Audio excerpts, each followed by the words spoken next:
Sir, আমার ভাই অত্যন্ত সৎ একটা ছেলে, একজন আলেম। ও কারো কোনো ক্ষতি করতে পারে না স্যার। আমি জীবনে কোনোদিন ওর নামে একটা নালিশ পাই না, বিশ্বাস করেন স্যার।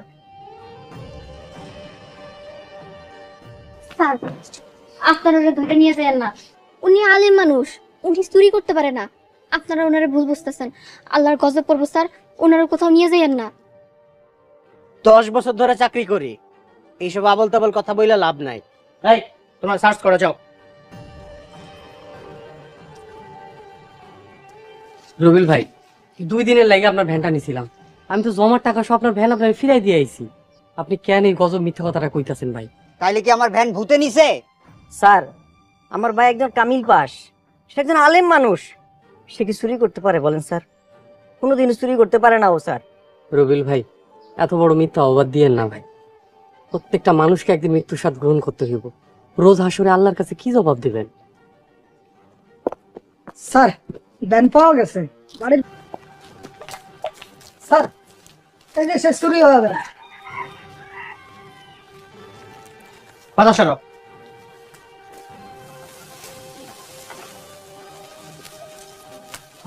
এটা আমার ভ্যান।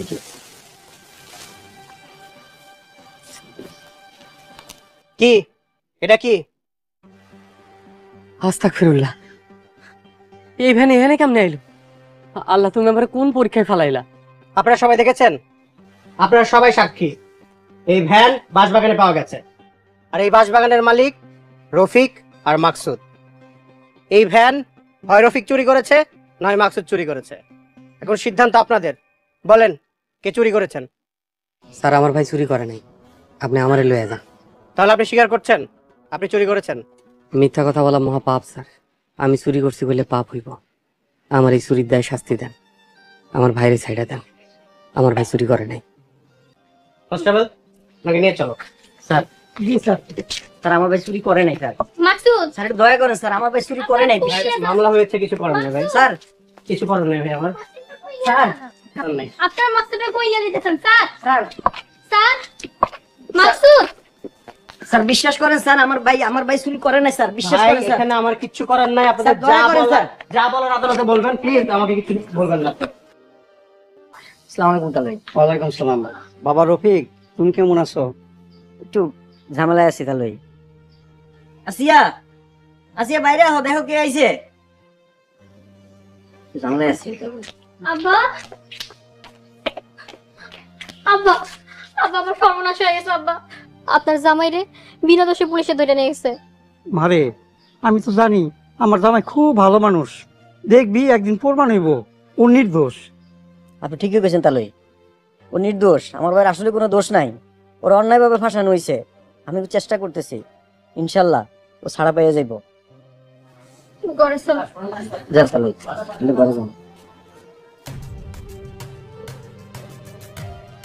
আসসালামু আলাইকুম চেয়ারম্যান সাহেব।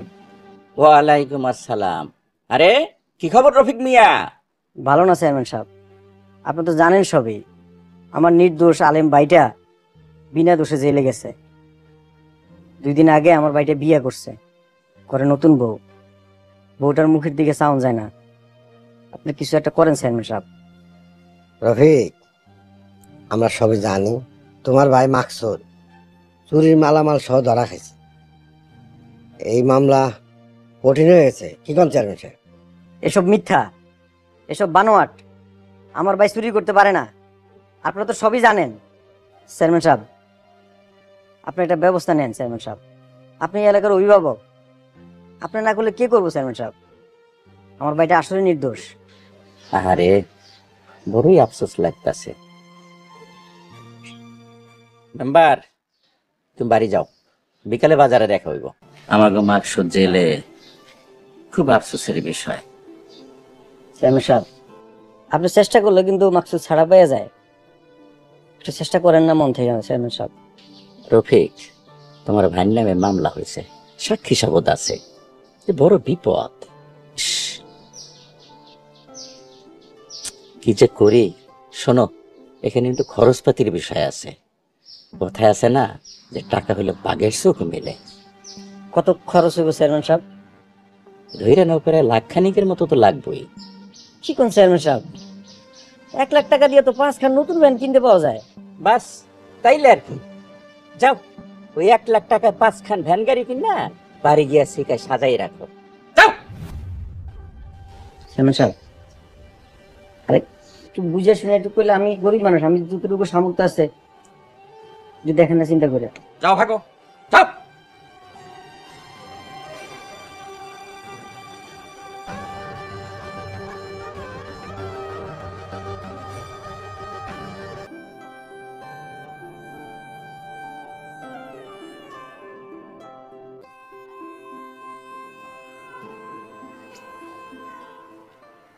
আব্বা আসসালামু আলাইকুম। ওয়ালাইকুম আসসালাম। বাবা, তোমার হাজতে দেখা আমার বুকের ভিতরটা একেবারে ভাঙ্গে ছিল, সার খার হয়ে যাইতেছে। আব্বা, দুনিয়াটা পরীক্ষা ক্ষেত্র, আর এই পরীক্ষা ক্ষেত্রে সবচেয়ে কঠিন পরিস্থিতির মধ্যে থাকে ইমানদার বান্দা বান্দিরা। আপনি কোনো চিন্তা করেন না। বাবা, এই যে কিছু খাবার আনছি, নাও ধরো। ধন্যবাদ আব্বা। বাবা মাকসুদ, তুমি কোনো চিন্তা করো না, তোমার সারানোর জন্য উকিল ধইরা দেখি তাড়াতাড়ি আমি জামিনের ব্যবস্থা করতেছি। কিন্তু বাবা আফসোস, আগামীকাল হলো শুক্রবার, তারপরের দিন আবার শনিবার, কোর্ট কাছারি তো সবই বন্ধ। আপনি এত উতলা হয়েন না আব্বা, আসিয়ার দিকে খেয়াল রাখেন।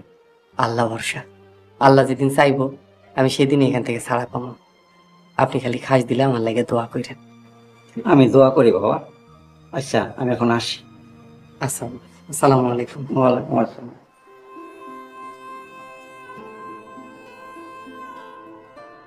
বসেন।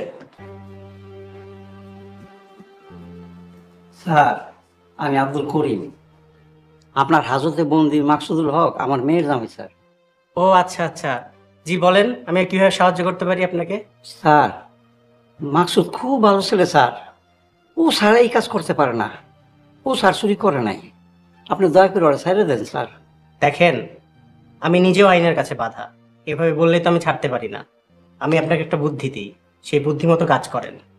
যিনি মামলা করেছেন রবিউল, ওনার সাথে কথা বলেন। উনি যদি কোনোভাবে কনভিন্স হয়ে মামলাটা তুলে নেয়, তাহলে আমি ওনাকে তাড়াতাড়ি ছেড়ে দিতে পারবো। স্যার, আপনি একটা ভালো পরামর্শ দিচ্ছেন আমার স্যার। আমি জীবনে কোনোদিন কেস মামলা থানা পুলিশের চক্করে পড়ি নেই স্যার, তাই স্যার দিশাহারা হয়ে গেছিলাম। স্যার, আপনার এই পরামর্শের জন্য ধন্যবাদ আপনাকে। বুদ্ধি দিলাম, বুদ্ধি অনুযায়ী কাজ করেন। আর যদি কোনো ইনফরমেশন পান আমাকে কল দিবেন। জি আচ্ছা, আসি তাহলে স্যার। সালামু আলাইকুম। ওয়ালাইকুম আসসালাম।